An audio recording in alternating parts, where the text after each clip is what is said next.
Bonjour à tous les auditeurs de vipradioonline.fr, ici Jérôme à l'antenne. Vous écoutez notre émission radio en podcast, La Chronique de Muriel B. Alors Muriel n'est pas là aujourd'hui, mais c'est elle qui a effectué le reportage puisqu'elle était présente pour RVPB VIP Radio Online au 8e Congrès international des victimes du terrorisme. Et c'est moi qui vous ai préparé ce montage radio, donc c'est pour ça que c'est moi qui vous présente cette émission, La Chronique de Muriel B. Voilà, merci à toi Muriel d'avoir effectué ce reportage depuis le Palais Acropolis à Nice, dont nous allons vous faire écouter les différents extraits sonores. Donc... spécial 8e congrès international des victimes du terrorisme aujourd'hui, qui s'est donc déroulé du 21 au 23 novembre 2019 au Palais Acropolis de Nice, dans les Alpes-Maritimes en France. La dernière fois que ce congrès, c'était la 7e édition, a eu lieu, c'était en 2011 et c'était à Paris. Voilà. Alors donc... pour démarrer cette émission, la chronique de Muriel B, donc je vais vous présenter un petit peu ce congrès international des victimes du terrorisme. Donc pour la seconde fois, la France accueille ce congrès international qui s'est déroulé donc du 21 au 23 novembre à Nice cette année, sous le haut patronage de monsieur Emmanuel Macron, président de la République française. Cette 8e édition était organisée par l'Association française des victimes du terrorisme, l'AFVT, membre de la Fédération internationale des associations d'aide aux victimes du terrorisme, FIAVT, en partenariat avec la ville de Nice. Les débats auront lieu dans la salle, avaient lieu dans la salle Athéna du Palais des Congrès des Expositions d'Acropolis à Nice. Voilà. Alors il y avait des victimes d'actes de terrorisme de plus de 35 pays qui étaient donc accueillis à Nice pour témoigner en toute neutralité politique et religieuse. Alors nous sommes en mode radio aujourd'hui, donc pas de vidéo, notamment pour respect des confidentialités des victimes. Donc vous avez quelques photos par-ci par-là qui sont diffusées dans cette émission radio podcastée, mais nous n'avons pas pris, c'est voulu, mais on n'a pas pris de photos des différentes victimes qui étaient là autour de nous dans la salle, et même certains ont pris la parole. Voilà. Ensuite, il y avait donc de nombreuses personnes politiques présentes. Il y avait bien sûr monsieur le maire de Nice, président de la métropole Nice-Côte d'Azur et président délégué de la région Provence-Alpes-Côte d'Azur, monsieur Christian Estrosi. Il y avait monsieur Jacques Toubon, défenseur des droits. Madame Nicole Belloubet était normalement présente aussi sur le congrès, mais je ne sais pas si Muriel l'a vu, mais en tout cas, nous, on n'a pas eu de retour à ce niveau-là, donc normalement, elle était présente sur ce congrès, la ministre de la Justice. Enfin, il y avait beaucoup de députés, je ne vais pas vous faire toute la liste, il y avait des députés, des délégués interministériels, etc., qui étaient donc présents. Il y avait également 600 congressistes de plus de 35 pays présents pour ce 8e congrès international des victimes du terrorisme. Il y avait 7 tables rondes. Nous, on vous en a préparé 3 extraits de tables rondes. Je vais vous les expliquer tout à l'heure. Et il y avait 2 séances de témoignages, paroles de victimes. Voilà. Ensuite, il y avait donc 2 cérémonies officielles en présence de chefs d'État et de gouvernement, plusieurs ministres et personnalités royales, oui, parce qu'il y avait les altesses royales du roi et de la reine d'Espagne qui étaient prévues aussi pour ce congrès. Ensuite, il y avait un concert en l'honneur des victimes du terrorisme et de tous ceux qui leur prêtent assistance. Voilà, donc il y avait pas mal le programme était assez chargé, comme vous pouvez le constater. Alors je vous ai donné quelques infos de ce programme qui était donc prévu. Alors ça a démarré en avance du 21, puisque le 21 c'était le premier jour, mais la veille à 11 heures il y avait à la maison de la métropole Nice-Côte d'Azur, mais c'était à Paris, donc ça j'en parle quand même, mais on n'était pas présent. C'était mercredi 20 novembre. Il y avait une conférence de presse en présence de Monsieur Estrosi, Monsieur Guillaume Denoy de Saint-Marc, directeur de l'Association française des victimes du terrorisme, et de plusieurs personnes victimes.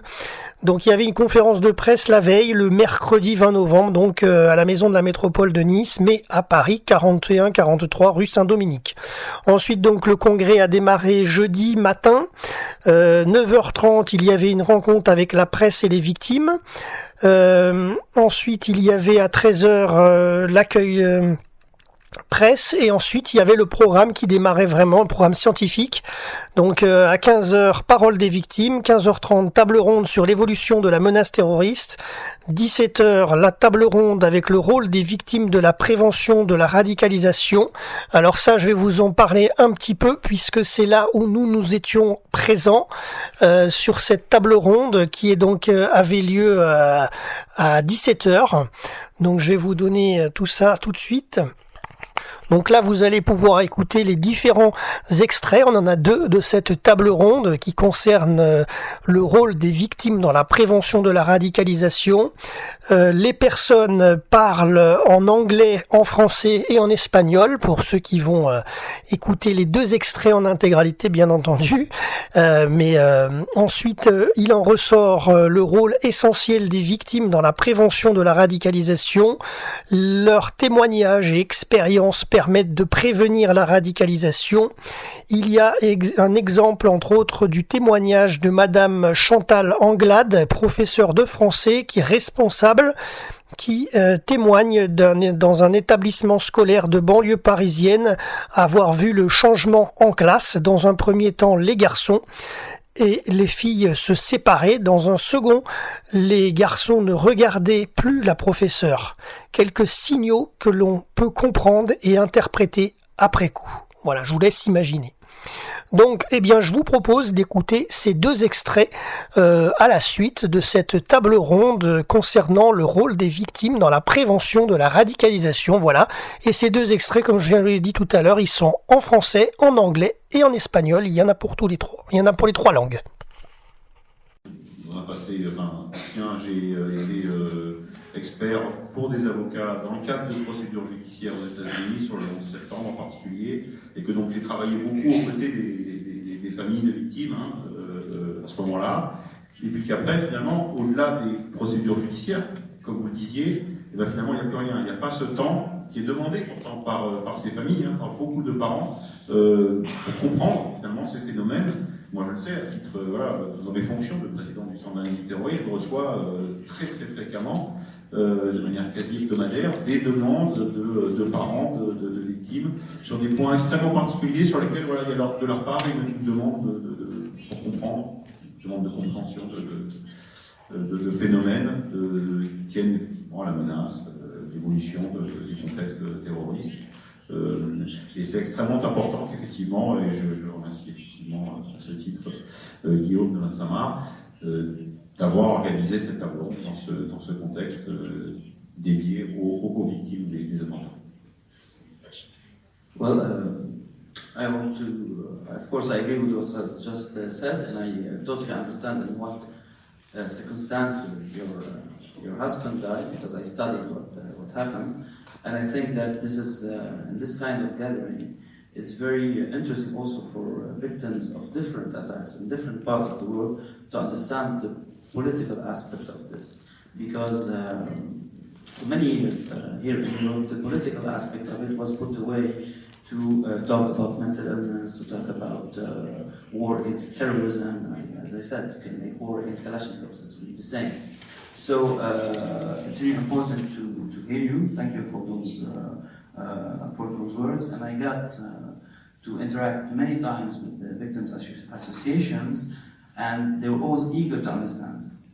And it's very normal for you to ask this, to understand why did it happen. And I hope that on my level as a journalist, I'm contributing into this understanding, despite the fact that many, even French politicians, said many times that trying to understand is a justification for terrorism. But I don't think so. We have to understand.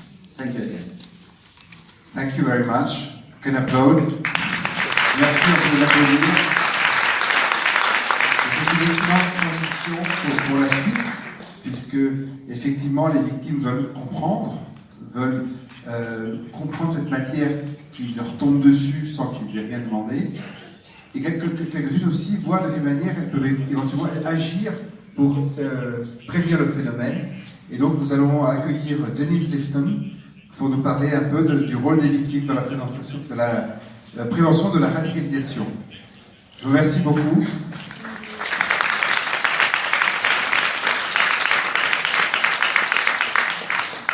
Et les personnes du panel peuvent éventuellement commencer à se déplacer pour le panel suivant. Le principe, c'est qu'on a essayé de temps en temps de faire une petite brève introduction par quelqu'un avant d'aborder le sujet de façon interactive avec un panel. Merci.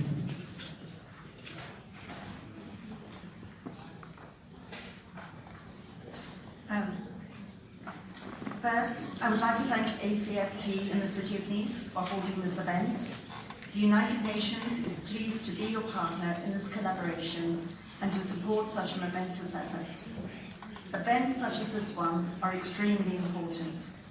It is an opportunity for all of us here to speak directly and frankly on the issues that really matter. The United Nations Office of Counterterrorism has worked with many of you over the years, and we have learned a lot. And we have taken this learning to influence our work.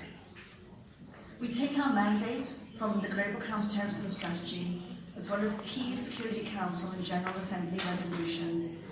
And as you heard, most recently, 2 resolutions were dedicated to victims of terrorism. Our priority at the United Nations Counterterrorism Centre, which is located in the Office of Counterterrorism, is to take all these strategic frameworks and fill them with practical effort and work. Our Under-Secretary General, Mr. Voronkov, launched the Victims of Terrorism Support Programme last year. It's a multi-year global programme that seeks to strengthen the rights and needs of victims through advocacy, outreach, capacity building to both member states and civil society. It provides a platform for victims to have a voice. It develops toolkits and handbooks to support civil society. It produces documentaries and other social media products to raise awareness on victims, and the programme advocates for the rights and needs of victims. Turning to the focus of this panel, how does our support programme strengthen the role of victims in preventing radicalisation, and why is this important? Our support programme places victims and survivors at its core. This means ultimately giving them a voice. By putting a human face to survivors, we not only take away the dehumanisation element, but by listening to victims' voices, we can try to understand what it means to be affected by a terrorist attack. The effect it has on ordinary lives and how victims cope with such effects.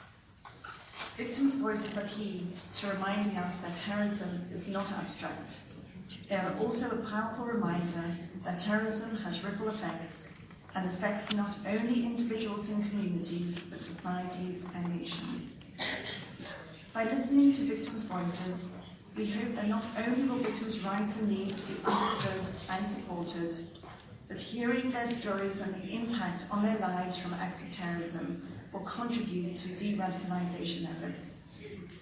Victims of terrorism have a credible, authentic voice to add to the counter-terrorism debate, from policy formulation to prevention and intervention. By sharing their own stories and unique experiences, victims give a human face to the effects of terrorism, and through their voices bring forward alternative narratives to those used by terrorists and violent extremists. The UNCCT has developed a number of products to support victims and victims associations to share their experiences and raise their voices, and I'll just chart a couple of them for you. We have developed a number of documentaries under our Victims Documentary series, where we produced 3 documentaries chronicling victims' experiences from Norway, Mali and Cameroon, and we intend to continue to chronicle victims' voices throughout the world. we've produced numerous interviews with victims from around the world to give them an opportunity to talk about their experiences. We provide communication trainings to victims and victims associations to help them develop their key messages to a variety of audiences. And as you will see in the corridor, we have developed a photographic exhibition on resilience for the International Day that was held just in August, and we developed multimedia exhibitions for previous international days. But most importantly, we have established a UN Victims of Terrorism support portal. This is a practical hub where you can go and find resources and information on what member states are doing, what civil society is doing, and what the UN is doing.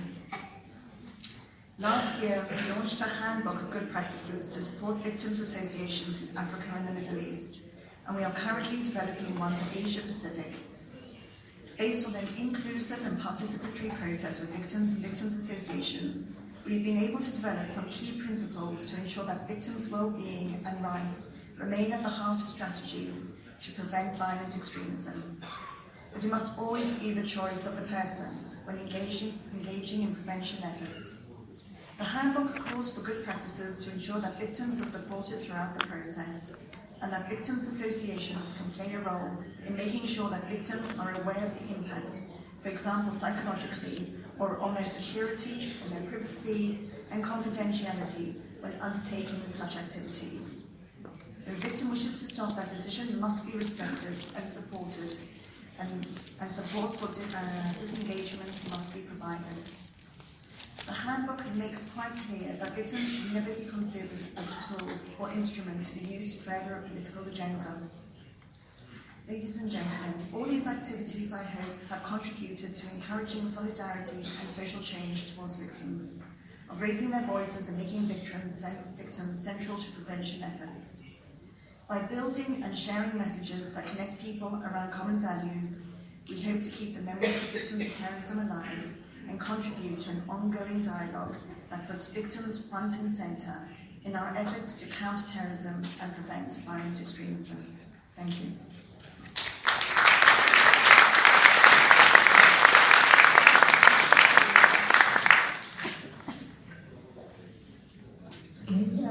Bonsoir, je suis Naïda Nakad. Ce soir, nous avons 4 personnes remarquables, 4 victimes remarquables qui travaillent énormément dans le sens d'éviter encore plus d'actes terroristes, et une personne qui vient du ministère de l'Intérieur espagnol, et comme nous avons entendu dans le panel précédent, l'Espagne fait énormément de travail dans ce sens également. Donc, nous avons ici Chantal Anglade, responsable au sein de l'AFPT du programme éducatif qui s'appelle « Et si on écoutait les victimes », mais aussi « Et si on écoutait les lycéens ». À côté de moi, Max Poun, qui est le cofondateur de AIDA, l'Alliance pour l'Indonésie Pacifique. Soad Beddouri El Hamal, qui est président de l'association marocaine des victimes du terrorisme. Kat Wilkinson, coprésidente de la Remembrance of Victims of Terrorism Working Group de Rann, Irlande du Nord. Et puis, nous avons avec nous également Paloma Pérez Cortijo, qui est l'exploratrice de l'aide aux victimes de terrorisme du ministère des Affaires étrangères. Donc, je vais commencer peut-être avec Chantal Anglade. Vous êtes professeur de français. Oui. Et le 22 février 2009, votre fille était en vacances au Caire. Il y a eu un attentat, il y a une Française qui est décédée et votre fille Malou a été blessée. Je voudrais commencer par vous. Comment va Malou aujourd'hui et comment cet attentat vous a-t-il changé? Oui, je vous remercie Naïda de me poser cette question. Malou avait 14 ans. Malou aujourd'hui a 25 ans. Elle va merveilleusement bien. Je vous remercie. Cet attentat, effectivement, a touché 54 enfants, a tué une jeune fille de 17 ans. Et il se trouve que les enfants qui ont été victimes de cet attentat avaient l'âge de mes élèves. Puisque je suis professeur de français en lycée. Et je pense que, bon, c'est rétrospectif ce que je vous dis, mais je pense réellement que le fait que l'âge des enfants touchés par l'attentat du Caire et celui de mes élèves ait été le même m'a amené, moi, à changer aussi. C'est-à-dire que je suis devenue, je pense, un meilleur professeur, parce que les enfants du Caire, ces 54 enfants blessés, ont eu une attitude absolument irréprochable. Ces enfants qui avaient entre 13 et 17 ans ont eu une attitude à tout moment tout à fait courageuse. Et j'ai eu, bon, je ne manquais pas d'espoir dans la jeunesse. J'avais pour mes élèves aussi beaucoup d'exigences et d'ambition. Mais vraiment, ces 54 enfants m'ont conforté. Et je me suis dit que nos élèves, enfin que mes élèves aussi, méritaient qu'on fasse des choses pour eux. Ça, c'est la première chose. Ça a changé ma relation à mon propre métier. Et puis, il est vrai que dans les années 2013-2014, je travaillais dans une banlieue de Paris. J'ai vu des signes de radicalisation que je n'ai pas, enfin que j'ai compris, mais je ne savais pas qu'ils nous amèneraient aux événements que nous avons connus par la suite. Je les ai vus dans ma classe. J'ai vu par exemple dans les classes de BTS, les filles et les garçons se séparer complètement. J'ai vu les garçons ne pas vouloir me regarder. Ça, c'est le deuxième élément. Et ça interroge beaucoup un professeur. La troisième chose, ça a été l'année 2000, enfin, c'est pas la seule, mais enfin, si je schématise, c'est l'année 2015, et les attentats qui ont ensanglanté la France à 2 reprises, en janvier, puis en novembre. Et à ce moment-là, je me suis dit qu'il fallait absolument, dans l'éducation nationale, il fallait absolument qu'on développe un programme en direction des élèves. Voilà ce que cela a changé pour moi. Et c'est ce que vous avez fait, on en parlera plus tard. Soit Bekdouri El-Hamal, votre changement de vie complètement, c'était le 16 mai 2003, Casablanca, une ville, un pays qui jusque-là était sûr. Votre mari et votre fils se trouvaient dans un des lieux qui ont été attaqués. Ils sont tous les deux morts, votre mari sur le coup, votre fils quelques jours plus tard. Et aujourd'hui, vous étiez également professeur à ce moment-là, et vous avez arrêté. Vous faites depuis autre chose. Comment avez-vous trouvé le courage de vous battre aujourd'hui pour justement parler et afin de prévenir d'autres attentats? Effectivement, j'ai été victime de l'attentat du 16 mai 2003, doublement victime, parce que j'ai perdu mon mari le jour même. Et je suis restée dans l'espoir de garder mon fils une semaine, mais il est parti aussi. Ma vie a changé, ma famille s'est explosée. Il me reste une fille. Elle a choisi de faire ses études et de s'installer en France, à Paris.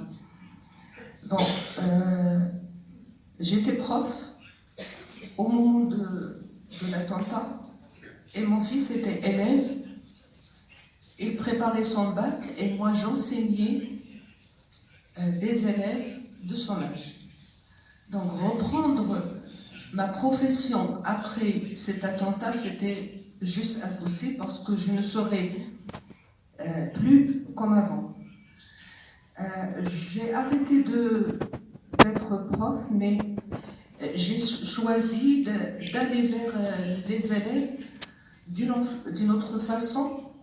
Peut-être au début, c'était de chercher un réconfort au milieu des élèves, voir grandir mon fils avec eux et témoigner et prévenir de cette façon. Donc, au fil des années, j'ai été prise en charge sur le plan psychologique, donc j'ai avancé un peu. J'ai avancé dans mon deuil. Il y a beaucoup de facteurs qui m'ont aidé. Et puis après, l'attentat de Marrakech en 28 avril 2011, c'était le deuxième grand acte terroriste au Maroc, parce que, comme on le sait tous et toutes, que l'acte terroriste se distingue par grand quand le nombre de victimes est grand. Donc c'était le deuxième grand acte terroriste au Maroc, ce qui nous a poussé, nos victimes du 16 mai, d'agrandir l'association, la première association, de créer une autre association qui a pour nom maintenant l'Association marocaine des victimes du terrorisme. Donc c'était un autre changement dans ma vie, c'est de m'engager de plus en plus dans ce travail de sensibilisation, de ne pas aller que témoigner, parler de ce qui m'est arrivé, parce que j'ai constaté que je fais bouger que l'émotion chez les enfants. Ils ne font que pleurer. Et là, j'ai constaté que je ne fais pas passer des messages de vivre ensemble, de tolérance et tout. Donc, c'est de sensibilisation de jeunes, des élèves, aux valeurs humaines, du vivre ensemble, comme un levier contre la radicalisation et toute forme de violence. Et on a constaté qu'ils sont bien touchés par ce sujet, parce qu'ils réagissent, et surtout qu'on fait des différents moyens de travailler avec ces élèves. Et ces dernières années, on a développé d'autres moyens de sensibilisation, de ne pas rester qu'avec les jeunes, parce que nous constatons que le discours de radicalisation prend de plus en plus de terrain, et la culture du vivre ensemble, il se met à l'arrière. Donc nous avons commencé à cibler le grand public par des cafés littéraires, des rencontres, et même l'année dernière, on a organisé les premières journées de cinématographique sous le thème « Cinéma comme levier face à la violence et la radicalisation ». Donc le but, c'est de travailler avec les jeunes et même avec les adultes. Voilà, c'est un résumé de ma vie d'après le 16 mai. This is right. Max, you were in Jakarta on at the Hotel Marriott, 17th of July, 2009. Can you just tell us quickly what happened when you were there and how you got engaged in AIDA, which is a very special foundation and helps victims in a very peculiar manner? Thank you. I'll try to be brief. First, very briefly, allow me to appreciate the moment of being with so many victims together. That does well to me. In 2009, I was lucky enough to survive a bomb attack in the JW Marriott Hotel where we had a business meeting. And I say lucky enough because my friend who was sitting in between us, next to me, he died on the spot.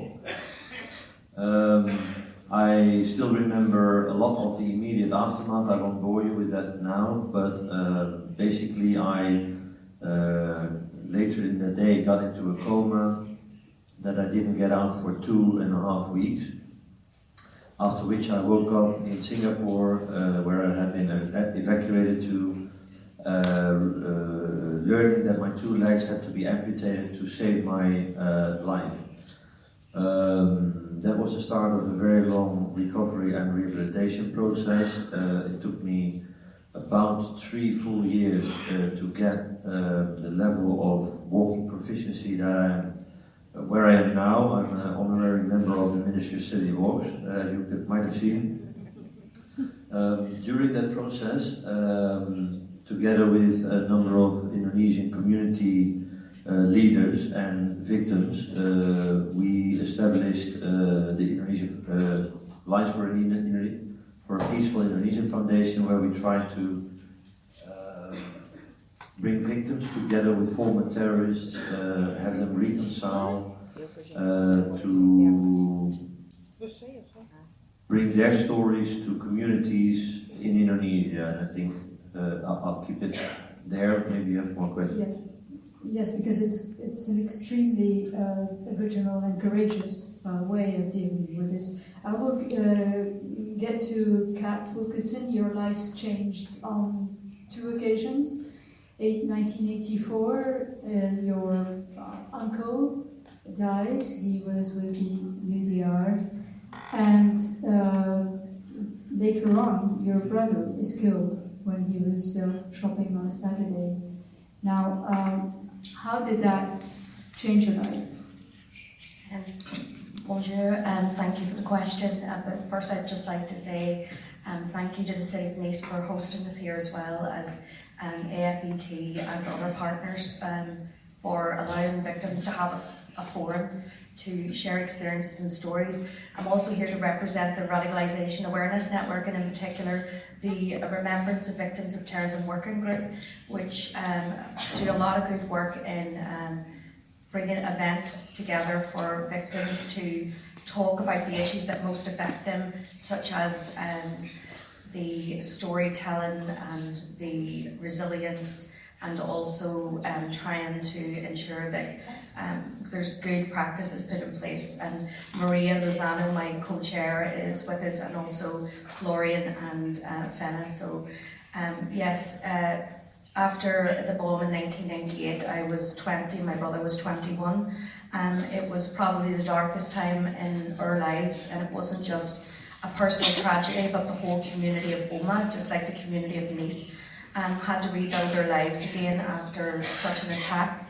It was the worst atrocity of the Troubles, so it created a lot of media interest, and I think it was probably personally very difficult for our family, who were kind of thrown into the media spotlight at that time, because we felt that having a voice for victims, that was the time to use that voice to ensure that we got justice, we got truth, and that acknowledgement would be made for my brother, who had no voice left. And from that, we really threw our efforts into ensuring that we campaign for victims' rights. And over that 20-year period, we've done a lot of good work, and we took a civil action against the perpetrators of the Omagh bomb, because we were unable to get criminal court justice. So I think it showed that we had the resilience and the power, because the power was taken away from us, but we were able to take that power back, and we had a successful judgment against 4 named individuals who we believe were involved in the Omagh bombing case. And there's a lot of other victims out there that still haven't had inquests or justice, and we continue the fight long after the event. It's a struggle, but I think we get the strength from other victims, and in fact, Maria, who started the NAVT, which brought victims together on a platform, really kind of showcased to us what was happening outside of our own country, because it's important to look at what's happening elsewhere in the world, and it really does help you to get the strength, the power and the knowledge and the support to continue your fight. Because unfortunately, the way society is, you're victimised once, but the secondary victimisation of not having the justice and the reparations, the support and acknowledgement is sometimes almost worse than the first victimisation. So it's changed our whole lives. Yeah. And Paloma, you're on the other side of this story. How do you help victims? And what Kat just said, how do you get victims to be recognized by the rest of society as victims? And what does your government do? Bueno, en primer lugar, permíteme que exprese mi agradecimiento por poder participar en esta mesa donde hay personas que merecen todo mi reconocimiento y respeto. Como tú has dicho antes, son víctimas del terrorismo. Merecimiento y respeto no solo por su sufrimiento y por lo que han pasado, sino también por el esfuerzo que están haciendo todas ellas porque vivamos en un mundo mejor. Sí me gustaría decir que yo soy española, como has comentado, y he crecido en una sociedad, como tantas generaciones de españoles, donde día sí, día no, oíamos y teníamos noticias de atentados terroristas. La sociedad española, y yo me incluyo entre ellos, hemos permanecido bastante indiferentes al sufrimiento de las víctimas hasta que los medios de comunicación han empezado a contar sus historias. En ese momento es cuando, al humanizarse las historias de las víctimas, al humanizarse las consecuencias del terrorismo, hemos sido conscientes de lo que esto suponía. Sin embargo, ha sido mi trabajo en la Dirección General de Apoyo a Víctimas del Terrorismo el que me ha hecho conocer y tratar a muchas víctimas y conocer sus necesidades. La Dirección General de Apoyo a Víctimas del Terrorismo es una unidad específica dentro del Ministerio del Interior español, cuya misión fundamental es ofrecer una atención integral a las víctimas del terrorismo. Atención integral desde el momento del atentado hasta que lo necesitan a lo largo del tiempo, intentando hacer frente a todas sus necesidades. Y en este sentido estamos trabajando. Perdona, que ¿me puedes repetir la otra parte de la pregunta? Porque como la has cambiado, no te he escuchado muy bien.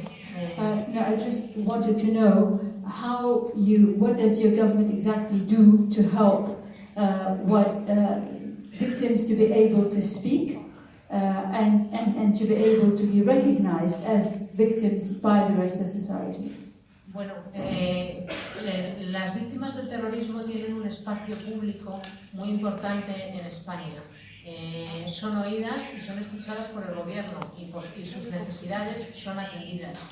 ¿En qué sentido nosotros trabajamos con ellas? Evidentemente hay un sistema legal muy amplio que les reconoce una serie de derechos, pero también estamos atentos a sus demandas. Y precisamente una de estas demandas, que es la que después desarrollaré un poquito más ampliamente, está relacionada a su petición, no solo directamente de las víctimas del terrorismo, sino también de las asociaciones de víctimas, que son quienes muchas veces son las voces de estas víctimas, su petición de ir a los colegios para que se conociera el relato del terrorismo en España. Se les escucha directamente. Y además, no solo para que los jóvenes conozcan la historia del terrorismo en España, sino también, por otra parte, para que así eviten que el terrorismo se produzca. En cierto sentido, estamos hablando aquí ya de prevención de la radicalización. Y digo que se les escucha porque precisamente estas voces que se han manifestado en este sentido es lo que han dado lugar a que el gobierno español implemente un proyecto, que es el proyecto de testimonio de víctimas en las aulas, del que yo creo que después me vas a preguntar y voy a poder hablar. Merci. Chantal, vous avez écrit « La victime d'attentat qui témoigne est une présence inattendue, une présence qui succède à une absence, à une place vide. Vous appelez cela une voix. Alors, que provoque cette voix, cette présence de victime chez des jeunes susceptibles d'être radicalisés ?» Je vous remercie pour votre question. Voilà, de retour en studio pour la continuité de cette émission radio La Chronique de Muriel B. depuis le 8e congrès international des victimes du terrorisme qui donc avait lieu à Nice du 21 au 23 novembre 2019 au Palais Acropolis de Nice. Alors donc là, je vais vous donner le programme qui s'est tenu vendredi 22 novembre À 9h30, il y avait une table ronde prise en charge des victimes du terrorisme, le rôle des États. À 11h30, table ronde, rôle des collectivités territoriales dans l'accompagnement des victimes. 14h30, table ronde, accompagnement spécifique des enfants et adolescents victimes du terrorisme. Et à 16h30, c'est là où nous étions présents dans la salle, table ronde, le cas spécifique des aidants et primo-intervenants. Donc je vais vous faire écouter la prise de son de Muriel, qui était présente dans la salle pour ce troisième extrait donc de table ronde et cet extrait de vendredi donc, qui concerne le cas spécifique des aidants et primo-intervenants. Épidémiologiste Philippe Pirard témoigne sur les facteurs de risque liés à l'intensité de l'exposition, les pompiers, la sécurité civile, les personnels soignants, la police. Ensuite, il y a le témoignage de Bernard Israël Feldman, psychologue et victimologue, qui explique que l'Israël, pays de guerre et de terrorisme, forme les psychologues et autres à aller dans les familles et à parler aux victimes. Et ensuite, il y avait un témoignage d'un secouriste belge et d'une soignante de l'hôpital Lanval à Nice qui était assez poignant. Alors oublié mais soignant, devenu victime, et notamment une anecdote qui fait froid dans le dos quand même, il faut le dire, à retenir, des personnes aidantes sur la promenade des Anglais le jour de l'attentat 14 juillet. Les sonneries de téléphone portable qui sonnaient sans cesse sur ces corps de morts ou de blessés, ces sonneries restaient gravées dans nos mémoires. Voilà, c'est ce que rapportaient donc les personnes aidantes sur la promenade des Anglais en ce 14 juillet 2016. Allez, je vous laisse écouter cet extrait donc de cette table ronde, le cas spécifique des aidants et primo-intervenants, et ensuite on se retrouve en studio. On appelle des secouristes occasionnels en Belgique. Donc c'est des gens qui sont formés au premier secours, qui sont sur place, et qui prodiguent le premier secours, comme Madame Elma. Et ceux-là, bien souvent, sont complètement oubliés après les faits. Est-ce que vous avez ce sentiment qu'il manque quelque chose pour venir en aide à ces personnes qui ont une formation de secouriste? Moi, j'ai eu personnellement une formation de secouriste, de la Croix-Rouge et également par les pompiers. Je suis premier primo-intervenant et je me suis retrouvé dans une situation complètement ubuesque, parce que je ne savais pas que j'étais victime, et rien n'a été fait pour moi. J'étais complètement abandonné, et il m'a fallu 1 an pour me rendre compte d'abord que j'étais victime, mais légalement rien n'existait pour venir en aide à ces personnes. Est-ce que vous avez ce genre de problème en France ou aux États-Unis? Je sais qu'en Allemagne il y a beaucoup de gens concernés, puisque à peu près toute la population reçoit une formation de secouriste. Donc, potentiellement, il y a beaucoup de gens qui sont concernés par ce problème.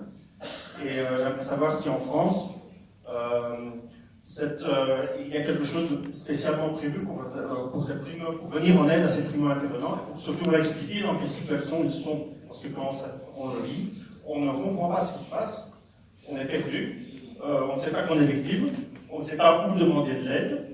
Et partout et c'est seulement après 1 an qu'on se rend compte que tout le monde vous considère comme une victime, comme un témoin victime. Voilà. Merci.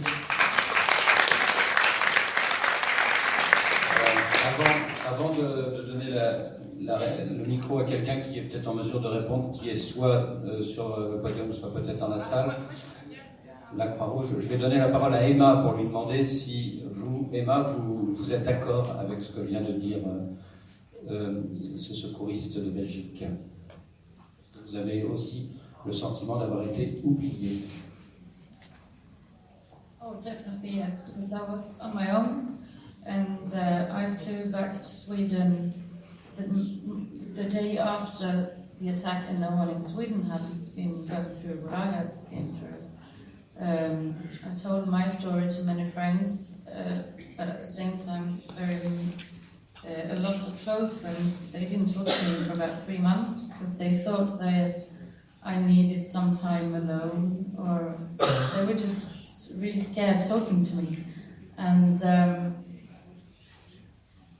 because I had this psychologist through work, I didn't talk to anyone like what's it called, healthcare through the state or what we have, and I didn't really know who to talk to apart from, and it wasn't until a year later for me too that I met another Swedish family on the promenade on the first anniversary for the terror attack, and I talked to them on the promenade for about an hour, and they told me about all the associations in this, and I thought that they were only for victims who have died. I didn't know that they were also welcoming psychological victims.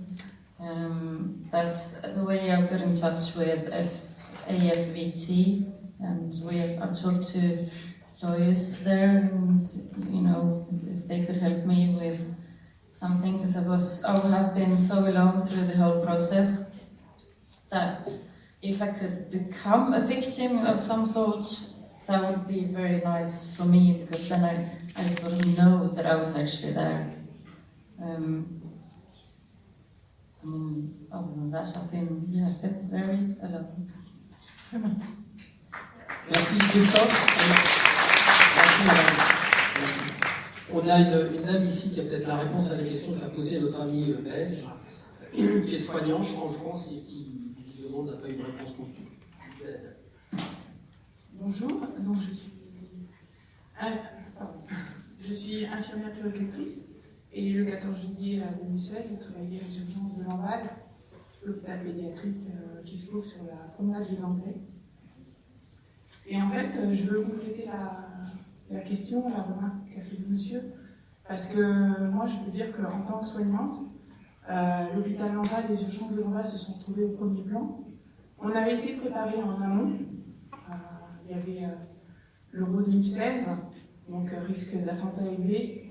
On avait des consignes, s'il se passe quelque chose, il y aura un tri, les victimes arriveront d'une telle manière. Tout était organisé, et en fait, l'attentat du 14 juillet a montré que ça ne s'est pas du tout passé comme ça. Les victimes sont arrivées par leurs propres moyens, pas du tout triées, pas du tout médicalisées, et on s'est retrouvé avec des victimes qui étaient très fortement blessés, des enfants, des adultes. Nous n'étions pas préparés non plus à recevoir des adultes, on n'avait pas le matériel pour ça. Et on a fait, avec les moyens humains qu'on avait, on a fait. Par contre, après, voilà, même je vois là dans l'assemblée qu'il y a, jamais on a abordé le problème des soignants, des médecins, des infirmières, des radiologues. Ceux-là, eux aussi, ont vécu tous ces dommages, et il n'y a pas de suivi après. Oui, on a eu un débriefing quelques jours après, mais moi, ce que j'ai vu, par exemple, dans le service des urgences, c'est énormément de départs, des infirmières, des médecins qui sont partis, avec leurs images, avec leurs souffrances, et sans jamais pouvoir débriefer de ça. Et je demande, à quand pensera-t-on aussi aux soignants, parce que oui, c'est notre métier. Tout comme pour les policiers, on dit c'est leur métier, pour les gendarmes c'est leur métier, les pompiers, oui c'est notre métier. Mais on n'est pas un pays en état de guerre et on n'est pas habitué, préparé à avoir ce genre d'images, de situations. Et voilà. Je pense qu'il ne faut pas non plus oublier les soignants. Donc à votre question, monsieur, les soignants non plus, les secouristes et les soignants ne sont pas non plus, je pense, en France, de la France.